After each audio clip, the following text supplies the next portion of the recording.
point out for 1 second, called America's Culture Revolution, in which they talk about this DEI obsession as being a successor to prior efforts of progressives or communists or what have you to divide America.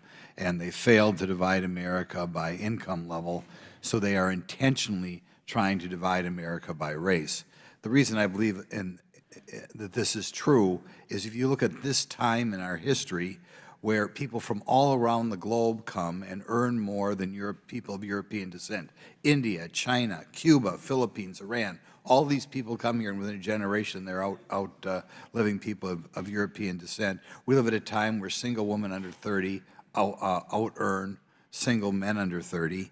But nevertheless, we set up this big bureaucracy that says that if I'm a person of color and I inherited $10 million, I'm put upon and should be given preference over somebody who is of European descent who has virtually nothing. We have a bureaucracy in which if somebody comes here from Spain, they're considered an evil European and they have to be penalized. But if somebody comes from Spain, spends 2 generations in Cuba, and then comes here, all of a sudden they're put upon minority. The only way that makes any sense is if you intentionally want to divide America, and it's just so obviously offensive, and it must be confronted wherever we go. I also want to point out the left is very good at using words to confuse people. Earlier today, we were accused of conservatives being for censorship. I think when you don't want to have first or second grade kids reading graphical sexual things, that's not what I consider censorship. But in any event, according to a recent study by Bloomberg, and this is for Jonathan Berry up there, a recent study by Bloomberg, when looking at 2020 and 2021 data for 88 S&P 100 companies, it was found that 94% of new hires went to people of color or other minorities, only 12% European. This, in my opinion, could be the result of companies instituting race-based policies when it comes to hiring and recruitment. I hear that from all sorts of people in my district, by the way. There is no question if you talk to human resource professionals and they can speak off the record, this is happening big time.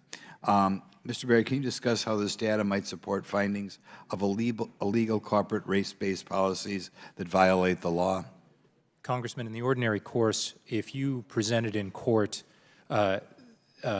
that kind of data where you have such a profound mismatch, presumably, between the demographics of who actually is hired and the relevant labor market, and then you couple that with the company's own explicit race-based policy, that's a layup. That's not a hard case. That is textbook racial discrimination under Title VII in many cases.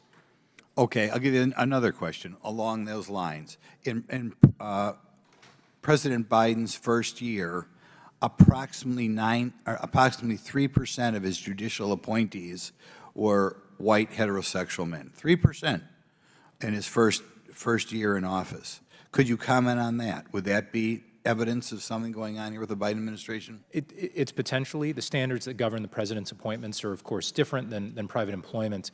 But again, you need to look at the relevant labor market, and here it's. I think that's something we need a real look. Yes. Yeah, well, I'm just saying when you have that degree, could you, any one of you, talk? And maybe this isn't exactly on point, but what effect does this pound on some young people that America is a racist country have upon certain groups? I can certainly understand how it empowers politicians, right?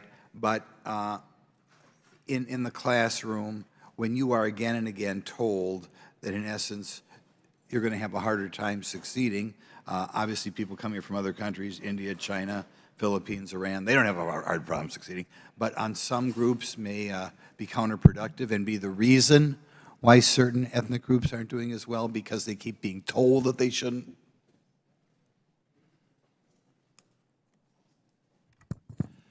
Congressman, good to see you again. I think you're exactly right. It's made to divide. It's made to make people feel inferior. There's no excuse for it anymore. We've been through it for so long now, other than really what you're talking about. It's intentional, and it's made to make us weaker instead of more unified, more patriotic. Okay, I'll give you an anecdote and then let you comment on it. I was in a classroom, Zoom, and the teacher, white teacher, told a mixed-race classroom that black children made a higher percentage of kids arrested in that school than their total number in the school, and then told the kids that this was evidence of racism. What effect do you think that would have on a little boy or girl in the class who was African American if their teacher is telling them how racist America is and how racist the police is? Do you think that has any effect on their ability to succeed in society? I mean, I can understand how, and when a politician says it, it makes the politician more likely to get elected, but could you comment on that? Congressman, just briefly, I would say that a lot of education that focuses on critical race theory has the perverse effect of either inculcating a victim mentality in a way that makes for all kinds of unhappy societal occurrences, exactly the kind you're talking about.